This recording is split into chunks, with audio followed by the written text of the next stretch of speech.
All right, so today we're going to look at Unit 2, Embedded Assessment 1, just like we have for the first two embedded assessments. We're going to go through, we're going to unpack it, make sure you understand what the questions are asking you to do.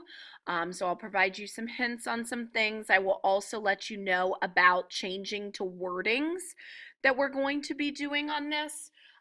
So you need to have your book in front of you, or if you don't have your book, remember that you can pull up the online version of the book, but you want to be looking at, you don't want to have to write all of this down on a blank piece of paper.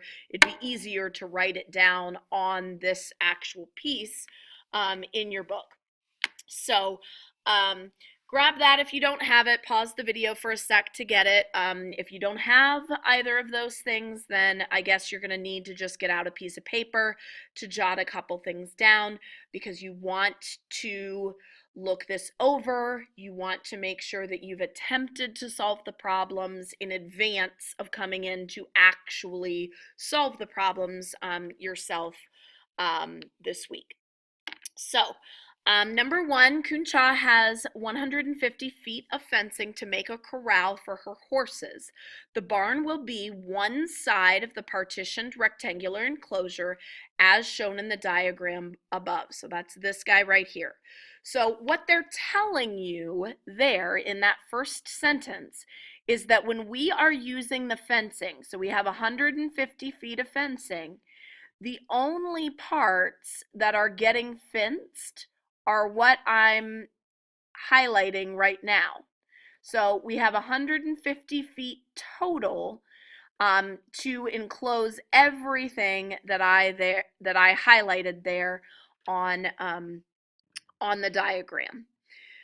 The graph, so they've already drawn the graph for you,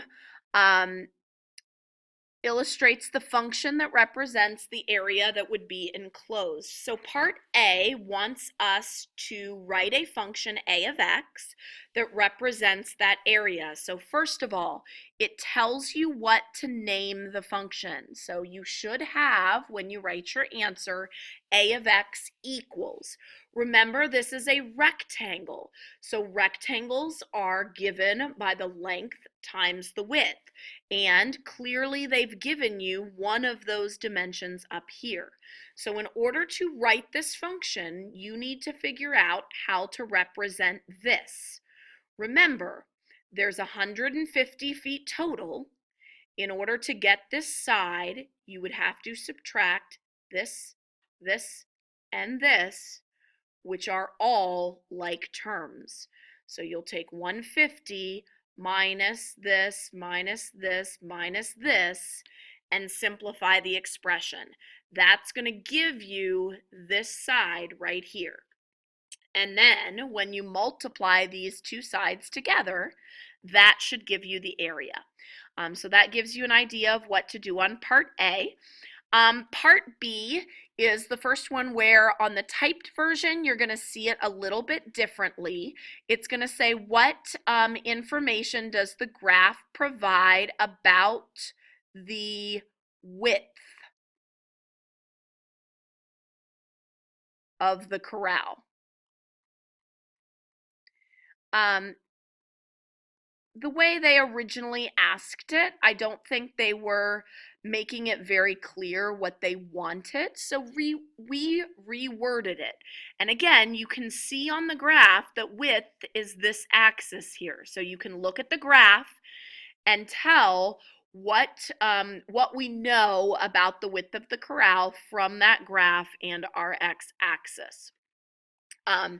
So that's how you're going to see B changed on the actual typed version, which if you look at it here, here's the typed version. So you can see you've got the exact same pictures. And this does indeed say, what information does the graph provide about the width of the corral? So then, if we go back here, part C, which ordered pair indicates the maximum area possible for the corral explain what each coordinate tells about the problem. So, the one thing I want to stress here, yes, they gave you the graph, but this is not asking you for an estimate. You need to actually find that max in your calculator. So if you look in your table, and what we did in class, notice, this is the range or the domain, and at about halfway is where we know that we find that value. So you should be able to look at the table in your calculator at the width value that you know produces that maximum area, and you should get an exact value. This should not be a guess. You should have an actual exact x coordinate, an exact y coordinate. Notice that it asks for the ordered pair, so you'll list it that way, and then explain what each coordinate tells about the problem. This part is telling you to interpret. So put the label on it. So whatever your x coordinate is, you take that number and say what it means. So is that the width? If so, it should have a label of feet. Is it an area? If so, it should have a label of square feet, and you're telling what it is. Part D, what values of x will give a total area of 1,000 square feet and 2,000 square feet? So this is what I went over with you guys when I did small groups on that first exit ticket. So you need to actually graph your y equals 1,000 and your y equals 2,000 one at a time and find the actual intersections, because those are the values of x. That allows you to explain. The directions will also tell you on the typed version to round to the hundredths place. So if you want to see that here, to the nearest hundredth, what values of x will give a total area of 1,000 square feet, 2,000 square feet. And so that's what we had specifically talked about in small groups the other day. All right, so that's number one. Number two says, Tim is the punter for the Bitterroot Springs Mustangs football team. He wrote a function h of t equals 16t squared plus 8t plus 1 that he thinks will give the height of a football in terms of t, the number of seconds after he kicks the ball. So this is telling you that h, which is kind of like your y, is representing height, and t is representing time measured in seconds. So they've given you the function. It says use two different methods to determine the values of t for which h of t equals 0. So this means plug in 0 for h of t and solve. So you put 0 in here and you solve this equation. Excuse me. We thought that they asked too many questions in one place on number 2. So on the typed version, if you want to look at that here, scroll down. Notice how we separated it. Use two different methods to determine the values of t for which h of t equals 0. Show your work. And then we separately asked, is Tim's function correct? Why or why not? When it says this, it's not asking, can you find answers? Yes, you can find answers. You're going to do that in part A. But remember, his function is supposed to be representing the height of the ball after t seconds. Based on the solutions that you get, you should be able to decide if the function Tim came up with actually makes sense for that situation, and it does ask you to say why or why not. So when it says use two different methods, you can use any of the 5 methods that we learned to solve the quadratic equations. So you could try to factor it. You could complete the square. You could use the quadratic formula. You could solve it by graphing. But no matter which method you choose, you need to make sure that you are showing all of your work. And again, you have to use 2 of the methods. Now, this should go without saying, but I'm going to say it anyway. You should get the same answer on both methods. If you don't, then one of them is wrong. Because regardless of which method you choose, we should get the same answer. All right. Last one, number 3, Tim has been studying complex numbers and quadratic equations. His teacher, Mrs. Pinto, gave the class a quiz. Demonstrate your understanding of the material by responding to each item below.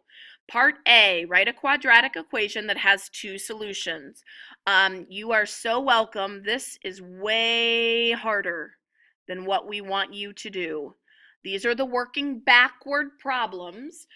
So if you're looking at your tracker, this is the 7-3 section for writing quadratic equations given the zeros. But we're going to change the zeros that we give you. You're going to do x equals -1/2 and x equals 3 instead. That's going to be way easier than these i's that they wanted to give you. B, solve 3x squared plus 2x minus 8 using an algebraic method. Algebraic just means not graphing. And then this one, rewrite 4 plus I over 3 minus 2I in the form A plus BI. So this is just division. Remember that you should be able to do that in the calculator.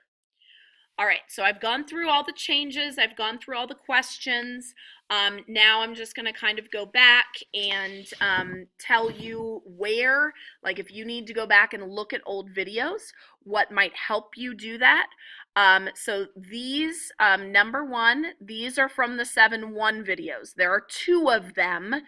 You would want to look at both of them because some of them are from the first one, some of them are from the second. Number 2, it depends on which methods you're going to choose. So I can't give you a specific section because it could be one of the factoring if you want to use factoring. If you want to use the quadratic formula, then you should look at that video. If you want to use completing the square, then you would look at the a not equal to 1 completing the square because a here is 16. And then obviously if you want to choose graphing, you would need to look at that video. So this one, it kind of depends on what you think you're going to choose.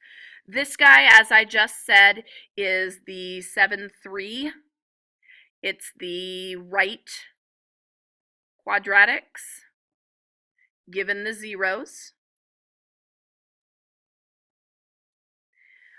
Again, B, just like number 2, is going to depend on which methods you choose. So algebraic methods are going to be factoring, completing the square, or the quadratic formula. So you can choose that. This guy right here, the dividing complex numbers, is in 8-2. So 8-2, divide complex numbers. All right, so I think that gives you a pretty good idea of what you're going to be expected to do. Remember that you will work in an assigned group on this. Please make sure you actually try to solve these ahead of time. Don't just come in having no idea what you're supposed to do on the day of the assessment.